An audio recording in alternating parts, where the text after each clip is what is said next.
puppet. Oh my god, come on, bro! What up, Sauce Gang, and welcome back to the channel. Hot Sauce Beats here with another dope FNAF reaction for you. We are back on Matt Pat's Game Theorist channel, and we are checking out Game Theory FNAF 2 Gaming Scariest Story Solved. Now, about that, I don't know, your first theory was pretty off, Matt Pat, but hey, this was before all the games came out and you were developing your theory as they went on. So I'll be on hype to see what he says about this one, fam. But before we jump in the video, make sure you show Matt Pat some love by subscribing to his channel. And if you enjoyed my reaction, please help support the channel by smashing that subscribe and like button. It's absolutely free and it greatly helps out the channel. But enough talking, let's get to reacting and roll that bomb-ass intro. Hot Sauce Beats is finally here. Hot Sauce Beats is finally here. Eat, sleep, make beats. Eat, sleep, make beats. Hot Sauce Beats. Woo-hoo! It's a game theory. Hello? Oh, hello, and welcome to the new and improved Five Nights at Freddy's 2 video. I'm here to answer any questions the game may have left unanswered. Ooh. The game's developer, he's a pretty tricky guy. Don't worry, though. We'll get everything cleared up. Oh, and, watch out for the puppet. Oh my god, come on, bro! Come on, Matt Pat! The game scares me enough! I don't need your stinking jump scares, Matt Pat! We're supposed to be on the same team, bro! Clearly we are not.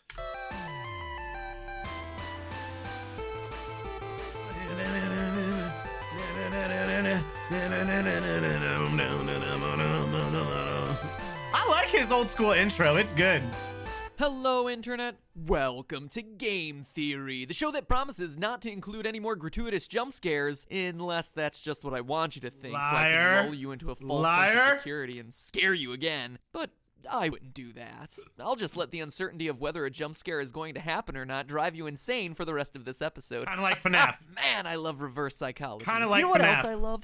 These games! Not because I'm freaked out by the rosy-cheeked, tingle-looking, emotionally dead animatronics. Okay, well, Balloon Kid is pretty messed up, but whatever. No, what I appreciate about these games is the level of thought that went into every element of the story. When you create a game that has people rage debating about whether it's— So I wonder how much his theory is gonna evolve now since this is FNAF 2, we've gotten more details since FNAF 1. Because yeah, his FNAF 1 theory was way off. It's a sequel or a prequel, you've definitely done something right. Unless that was never your intent, in which case you've done something horribly, horribly wrong. Anyway, the point is, Five Nights at Freddy's 2 looks to be everything you'd want in a sequel. More cameras, more danger, and more fan.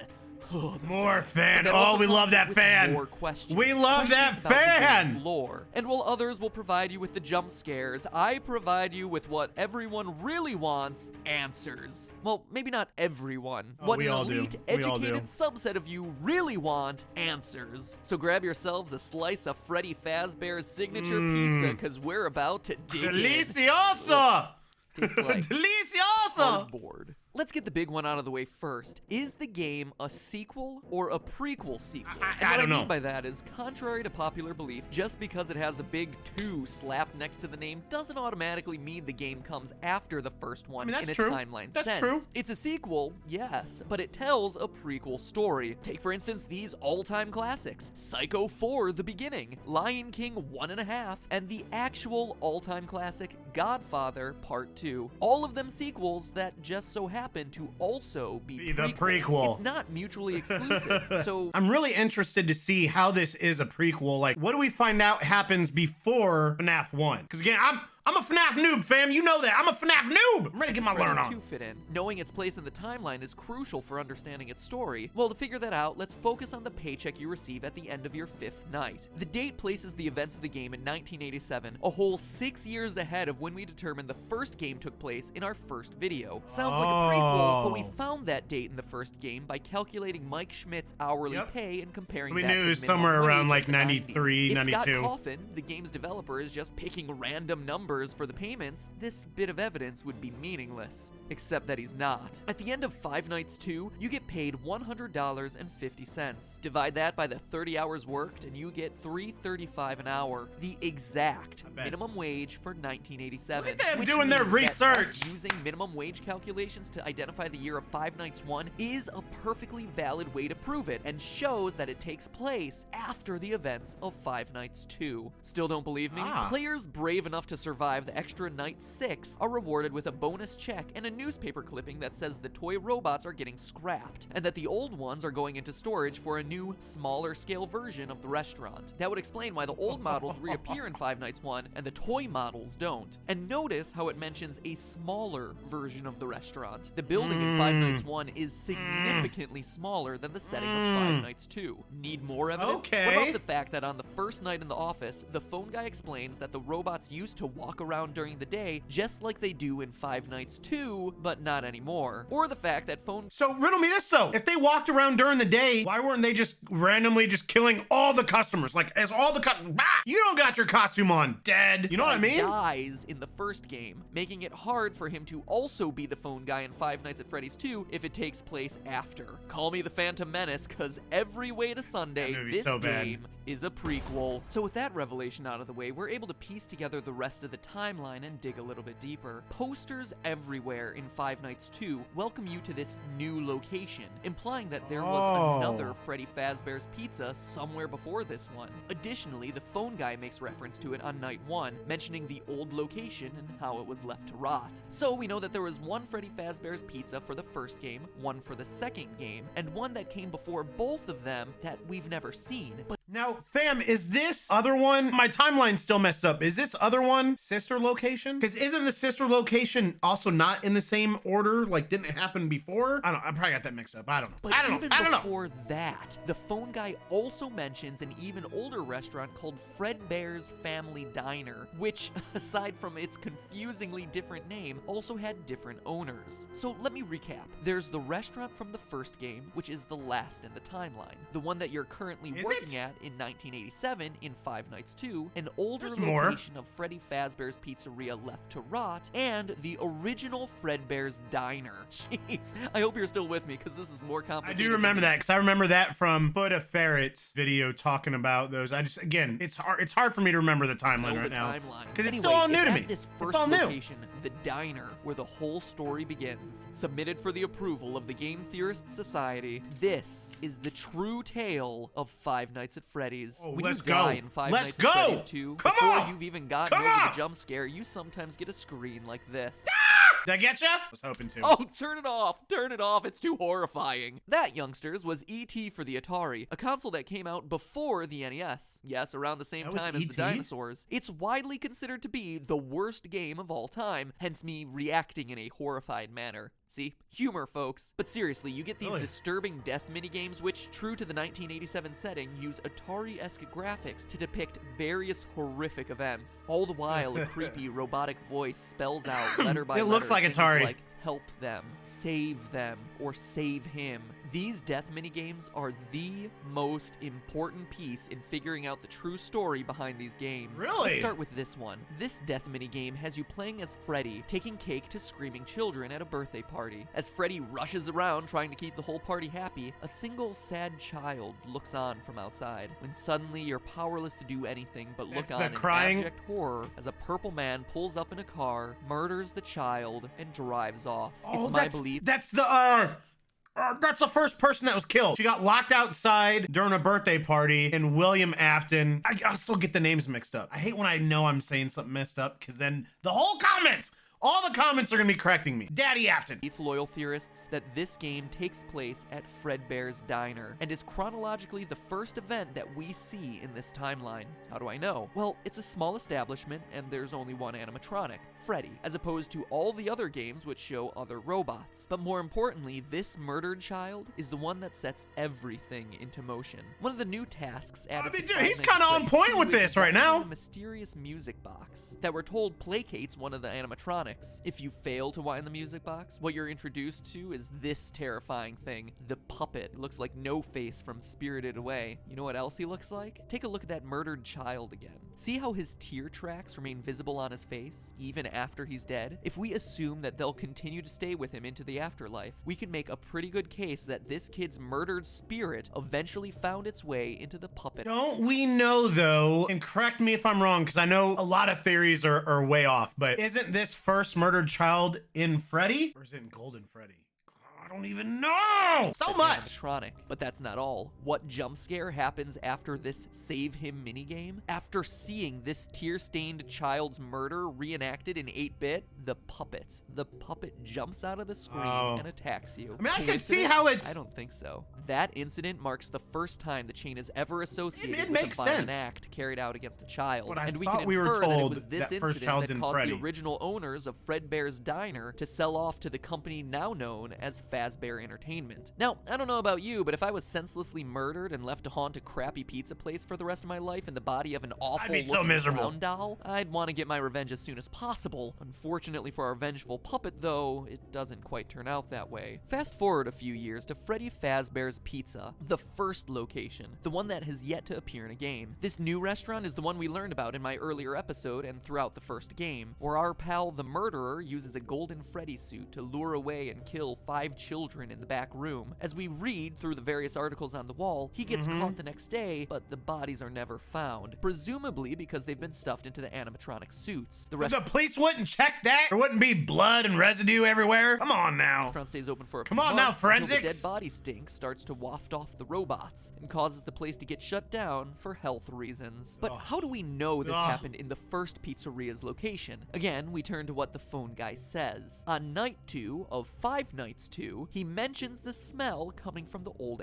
animatronics, the smell that got the original restaurant shut down. We also know that after the Golden Freddy incident, it took multiple months for the restaurant to get shut down. That couldn't have happened in the restaurant of Five Nights at Freddy's 2, which is shut down on night 6 and into the foreseeable future. But outside of these lore clues, it also makes logical sense. Before the Golden Freddy murders, there was one dead child whose tear-stained soul existed in the form of the puppet. But now there are 5 more dead children, and thanks to another of the death minigames, we find out exactly what happened to them. In the Help Them minigame, the puppet stuffs the dead children into the robotic suits, giving their souls new life, and preps them for their eternal mission of vengeance. But Matt Pat, you say through your chattering But Matt Pat? there are only 4 dead children in that game, to which I tell you, look closer if you dare. For the frame right before Golden Freddy's head jumps out and attacks features the lost 5th dead that's child. right! And what started as a haunted puppet has suddenly become an army of possessed animatronics out for revenge. Dang, But wait, that's not all animatronics? we know. We also know the murder was committed by the same guy who killed the first child. How? Look at the Foxy death minigame. Twice, Foxy runs out to meet the kids, but the 3rd time we see the tall purple man again, smiling. Foxy goes into the other room to They're all find dead. 5 dead children. The man in purple strikes again. Skip ahead to 1987, Wow. finally bringing us to the events of Five Nights at Freddy's 2. The old animatronics have been retired, and the cute new versions of all our favorite friends come equipped with facial recognition software that just so happens to be connected to a sex offender database. Seems like an oddly specific detail, right? Until you consider that the last restaurant was closed for having children get kidnapped and killed by an employee. It's a safety measure. You see how it all ties together? So you have some animatronics possessed by vengeful spirits and another batch on the prowl for predators. But that doesn't stop our friend On the Purple prowl! Man from continuing his life's work of murdering children at Freddy Fazbear's Pizza. As we learn from the phone guy on nights 4 through 6, the new restaurant is once again under investigation as, well, I'll let him explain. I mean, how do they ever even bring any money? People are always dying there. They're always under investigation. Like, how are they turning a profit? Riddle me that, Batman. How are they turning a profit? Hello. What on earth are you doing there? Didn't you get the memo? The place is closed down, at least for a while. Someone used one of the suits. We had a spare in the back, a yellow one. Someone used it. Now none of them are acting right. The Golden Freddy killer struck again. The final death minigame also supports this. You, as Freddy, must walk through an exact replica of the building, animatronics all in their proper places, seeing the 5 dead children spread out through the various rooms. Ruh-roh, Shaggy And Poo. based on what Phone Guy says, it seems like the guilty I don't know why I just said that. Ruh-roh, Shaggy Poo. party was the former night guard, the one who moved to day shift and the one your character replaced. I mean, Phone Guy makes plenty of uncomfortable references to suddenly having an available position during the day. When we get it all sorted out, we may move you to the day shift. A position just became available. don't have a Just replacement became for George available. yet, but we're working on it. But is the Purple Man really someone we've never met and who's only worked there a week? Or is I it don't someone think we we've- trust? Someone with a long history with these characters? Someone no one would suspect? Is he about to get the theory right? The head guard, the one forced to fill empty positions Nope. and teach new Nope. recruits by leaving them instructions over the phone. Is the Purple Man the phone guy? Ask yourself this: what do we really know about Phone Guy? Nothing. Let's look at what he says. First, he always speaks like an outsider looking in. He refers to the management of the company as they. So he's not a higher up like the CEO or even a manager. But he's also not a typical day worker, as he says things like the employees and the staff. So he works there, but isn't generally considered a regular member of the Dude, company. do we know who the phone guy is, Chet? I don't remember that part being in Foot of the Ferrets video, right? We don't know who the phone guy's just phone guy, right? Nobody We also important? know that he's qualified to take the role of a night guard. As we learn, he plans to take over the position sometime after night 6, and is on his way out of the position by the time the first game starts. For now, just make it through the night. When the then place he eventually dies opens again, I'll probably on take a what, night shift night myself. 4? I think he dies on night 4 in the first game. Before you. I'm finishing up my last week now, as a matter of fact. What else do we know? Well, we know that Phone Guy has a long history with the company, being with it at least since the first pizzeria that we haven't played in. He also openly admits that Foxy the Pirate was always his favorite, and that he has never liked the puppet because, as he says, it was always thinking. See, I told you you wouldn't have any problems. What? Did, Always Foxy ever thinking? appear in the hallway? Probably not. I was just curious. Like I said, he was always my favorite. I'll be honest, I never liked that puppet thing. It's kind of It's sus. always thinking, and it can go anywhere. Okay, but what do we know about the Purple Guy, the Golden Freddy Killer? Well, let's look at the minigames again. He has a long history with the franchise, killing since it was Fredbear Diner. We see him True dat. smiling as he watches Foxy perform. As Phone they're Guy's dead. favorite right before Foxy sees the room of dead children. We know that the puppet and the killer wouldn't get along, which would explain Phone Guy's discomfort around a creature that he describes as always thinking. And here's the bombshell. We know the killer is a security guard. How? On very rare occasions during the Save Them minigame, while Freddy chases the puppet, the Purple Man appears and chases you. Look on his chest. It's an orange badge, the kind that would be given to a security guard. Now look at his eyes. Notice the white spots? An odd, seemingly innocuous detail. But now look at Golden Freddy. Look deep into his dead, vacant eyes. What do you see? 2 white spots. Pinpricks, really. Barely visible. They're there. And now finally, what do we see in Purple Guy's hand? Well, the Atari graphics make it tough to discern. It's not like any gun or knife I've seen. No, that to me is very a banana. clearly a phone. A The purple robotic banana. voice is spelling out for you, save them, save them. But when Purple Guy, Phone Guy, catches you, the screen crashes. Looks like a All knife. you're left with It looks like he is a knife, dude. I think it's a knife. is you can't.